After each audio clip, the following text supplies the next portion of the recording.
Bienvenidos una vez más. Hoy vamos a mirar de cerca a una figura clave.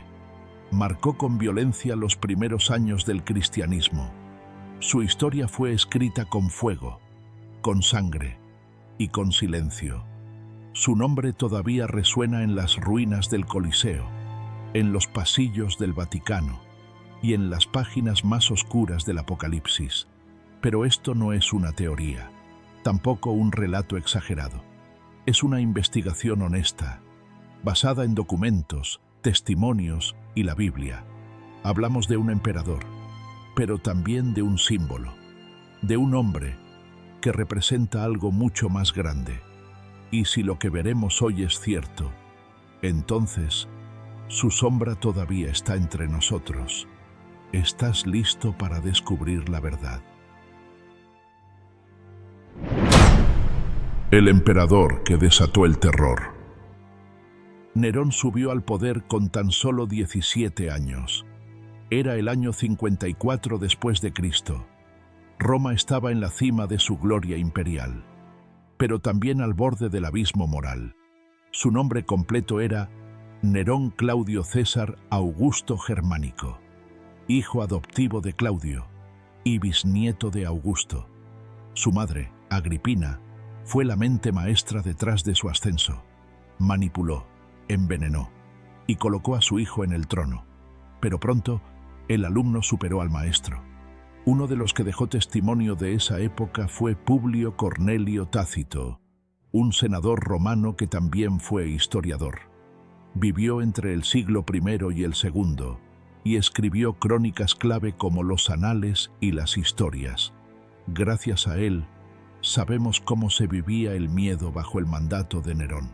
Según Tácito, al principio intentó gobernar con moderación, pero esa etapa duró poco. Su sed de poder creció, y con ella su crueldad. Mandó ejecutar a su madre, luego a su esposa, y después a su mentor, el filósofo Séneca. Ninguno estaba a salvo, ni siquiera sus aliados más cercanos. Roma entera comenzó a temerle, no por su ejército, sino por su mente. A medida que pasaban los años, la ciudad se llenó de espías, delatores y rumores.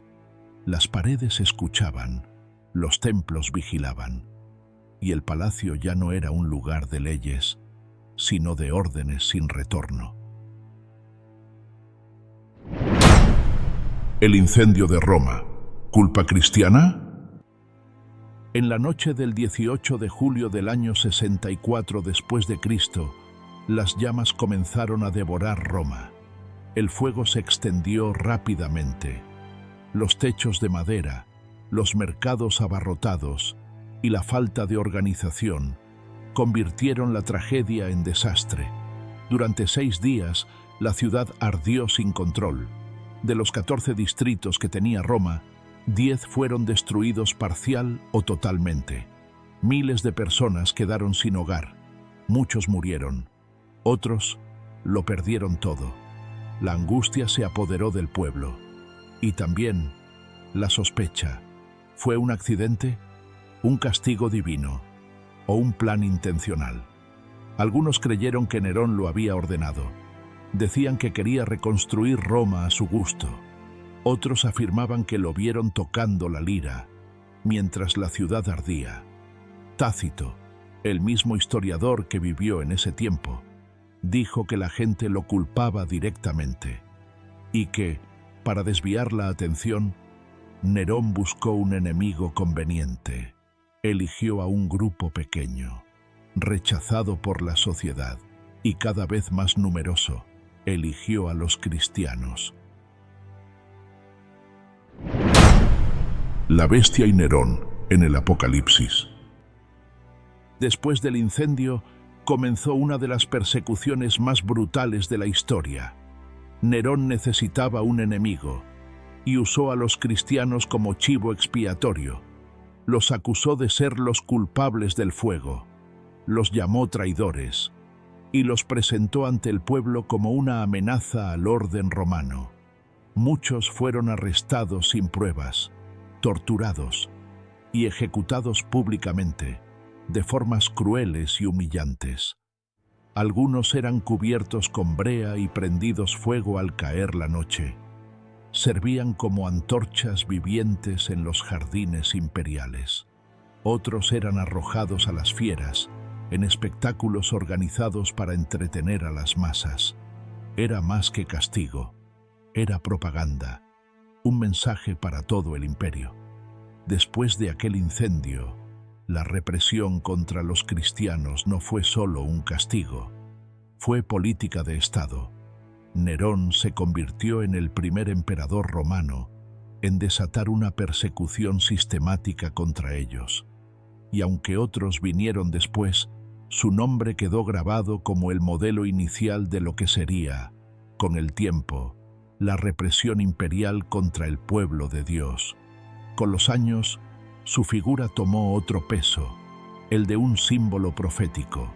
En el libro de Apocalipsis, capítulo 13, se menciona a una bestia que recibe poder, trono y autoridad por parte del dragón. Una figura que habla con arrogancia, persigue a los santos y se hace adorar por todos.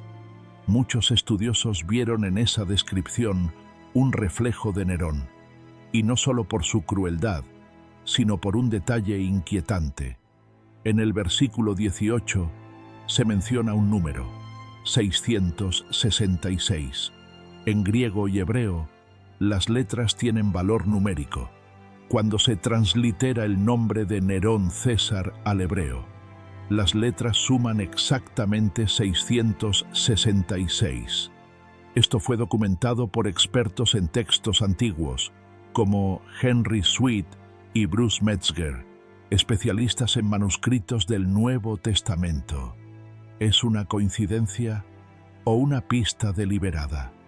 Para muchos creyentes del primer siglo, la bestia no era una figura futura, era una realidad presente, y tenía nombre: Nerón. Modelo de la bestia: persecución, poder y propaganda. El caso de Nerón no fue un hecho aislado. Marcó un antes y un después. Por primera vez, un poder humano usaba todo el aparato del Estado para atacar a los seguidores de Cristo. Y lo hacía con violencia, pero también con propaganda. Se instaló una narrativa, que los cristianos eran enemigos del orden, que su fe era peligrosa, que su Dios era una amenaza para el imperio. Y así, miles de inocentes fueron asesinados, mientras el pueblo miraba y aprobaba. Ese sistema de persecución no desapareció, solo cambió de rostro. Lo que Nerón hizo con espada, otros lo harían más adelante, con sotana. El Apocalipsis describe a una bestia que recibe poder, autoridad y adoración. Habla con arrogancia, persigue a los fieles y busca reemplazar a Dios en la tierra. Nerón fue un reflejo temprano de ese poder, pero no fue el último. Con el paso de los siglos, la misma ciudad que vio morir a Pedro y a Pablo se convirtió en el centro de una institución que, en nombre de Cristo, comenzó a perseguir a sus verdaderos seguidores. Lo que Nerón hizo a la vista de todos, el Vaticano lo repitió desde adentro. No con antorchas, sino con decretos. No con fieras, sino con inquisidores. No con un teatro, sino con altares. Nerón no tuvo relación directa con el papado, pero su modelo de control, propaganda y violencia fue adoptado por quienes tomaron su lugar. El imperio se volvió iglesia, y la iglesia, un nuevo imperio.